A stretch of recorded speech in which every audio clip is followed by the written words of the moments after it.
Nuclear radiation comes in three types: alpha, beta, and gamma. You may have already heard about them already. I'm going to go into a bit of detail about each because we need to analyze the spontaneous decay of unstable nuclei. That is an unstable nucleus, which will then produce one of these types of radiation, and then the properties of alpha, beta, and gamma radiation. So we have to look at the nucleus that produces them and the conditions and what happens to it, and then also look at what comes out of it, the alpha, beta, and gamma. Okay, so for a start, alpha radiation. Um, why does it have an unstable nucleus? It's because the nucleus is too big. That's what produces alpha. So if you have a nucleus that, say, is made up of many, many, many protons and neutrons, let's just say, close to 100, um, actually no, close to 200 maybe, then it's going to be unstable. What happens if it's unstable is a piece of it is going to fall off, make it smaller. Why is it unstable? Well, it's unstable because there's a force called the strong nuclear force, and that force holds the protons and neutrons to each other. It's very strange because you'd expect with lots of protons, which are all positively charged, that they wouldn't stick together. They should be repelling. But there's this force called the strong nuclear force. So let's say there's one proton right on the edge here. The strong nuclear force is acting on it. Now it only acts over a very short distance. So these nucleons near it, maybe a bit further out, they're all attracting it with a strong nuclear force, holding it in place. However, the electrostatic force, the electromagnetic force between the protons repelling it, that's acting across all the protons in the whole nucleus. So all these protons, plus the ones in here, they're all pushing against it. So the bigger your atom is, the more push you have away, pushing protons out, less attractive force you have in. So if you have an atom that's too big, then out can come a chunk, and that chunk is in the form of an alpha particle, which is 2 protons and 2 neutrons. When this process happens, you would the element that you started with, it is changed to a different element, one with atomic number 2 less because it's lost 2 protons, and it's now got an atomic mass 4 less. By way of example, let's look at uranium-238. So if you have uranium-238 and you give it enough time, 238, and I'm pretty sure uranium is 92. I should have a periodic table on me. If you give it enough time for it to spontaneously decay, it will lose an alpha particle, which is a helium-4 nucleus, and you'll end up with some element which is now 234 because it's lost an atomic mass of 4 because 4 bits have fallen off, and an atomic number of 90, which from checking my periodic table is thorium. Okay, good, boom, simple. Let's go to the next one. Beta radiation, that's when the balance between how many protons and how many neutrons is off. You'll notice, especially when you were in year 9 or doing chemistry and you were looking at the number of protons, neutrons, and electrons inside an atom, that the number of protons and neutrons was usually pretty similar, at least for those early atoms. Okay, that's because if they're not similar, then the atom will spontaneously decay, releasing beta radiation. So it can happen in 2 ways. One, too many neutrons. Let's say you have let's just say you have a hydrogen atom, but it's got 3 neutrons, okay? That's not going to be very sustainable for this hydrogen atom. What happens in beta decay is because there's too many neutrons, one of the neutrons will spontaneously decay, turning into a proton. So it was a neutron, now it's a proton. And in that process, it also releases an electron and a neutrino. That is an anti-neutrino, I should say. Okay. So what does this equation look like? Well, we had a hydrogen, and it was a hydrogen 4, 1 because it only had 1 proton.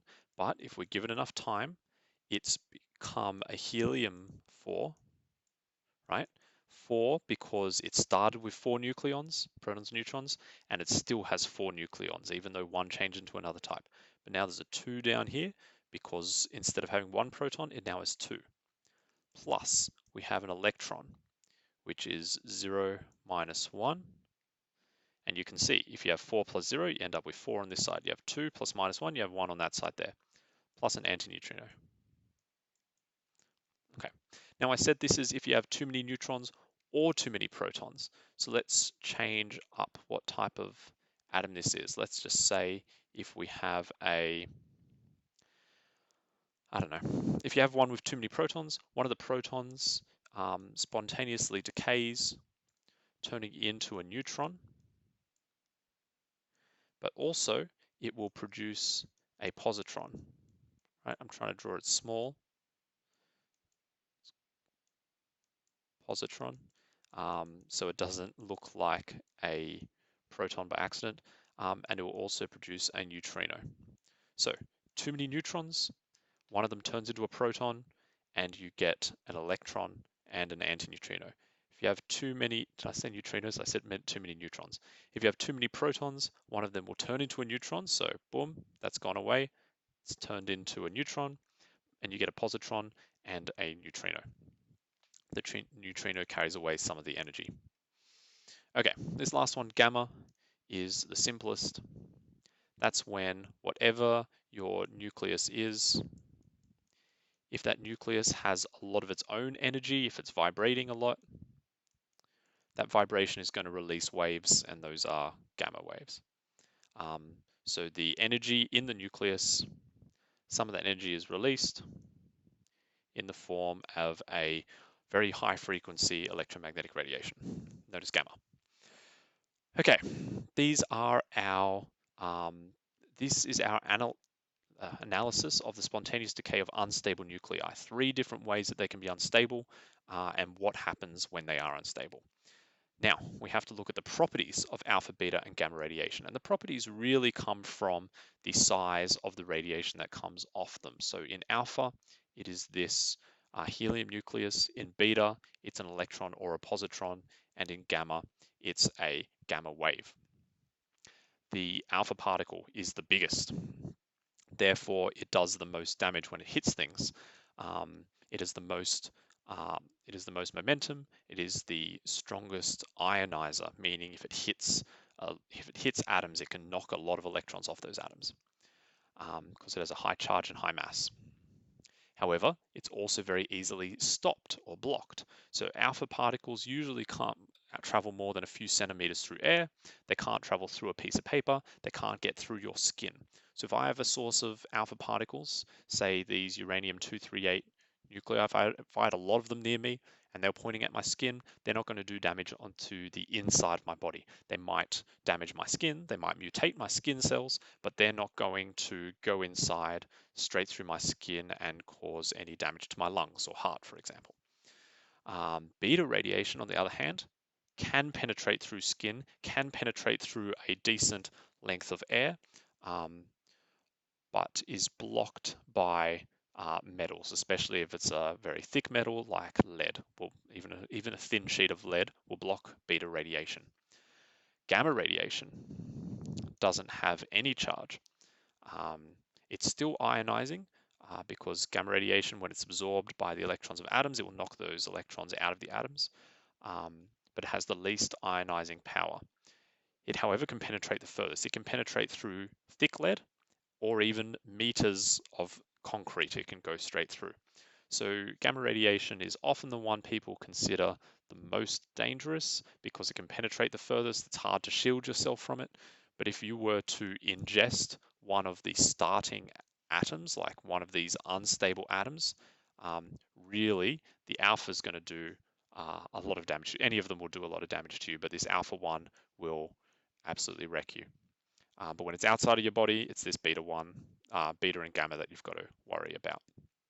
Yeah. Okay, so we've analyzed the decay. We've talked about the properties of the radiation emitted.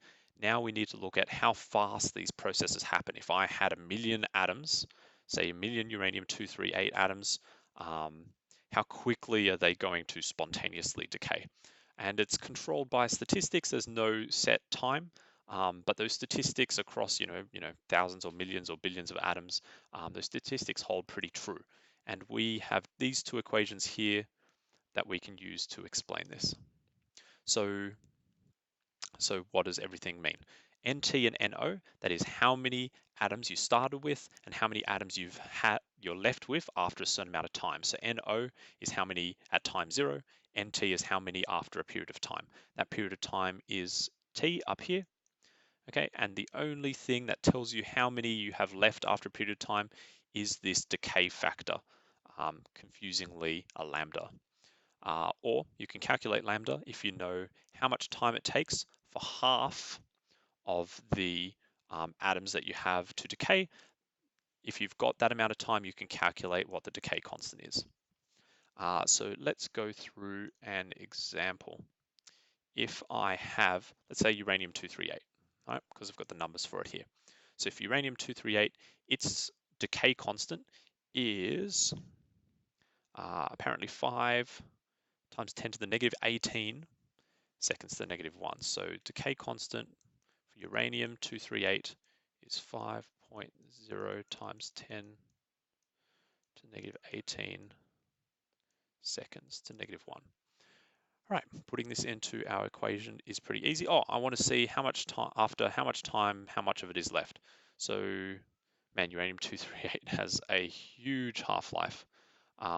Let's say we put it in for, I don't know, a year. A year? No, let's do something. Let's say 1,000,000 seconds, just to keep our units good. I'm going to change my example. So if you put in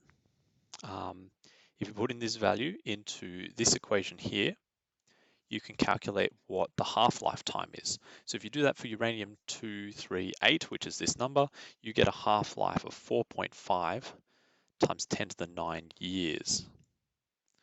It's a long time.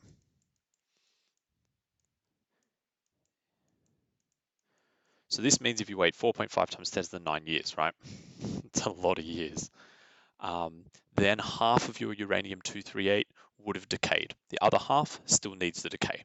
If you wait the half-life again, you're going to have a quarter left from what you started with, a half of a half. If you wait again, you're going to have an eighth, a half of a half of a half, etc. Okay, now if you put both of these numbers in, the half-life for time and the constant for uranium-238, so you put those two up here in your equation, what you should end up with is NT, or the number of atoms that you've ended up with, should be half of N0. So now whatever number you put in for N0, you're going to end up with half of that for NT, because that's exactly what these numbers mean. Okay, T is the amount of time it takes for NT to be half of NO. All right, that is all.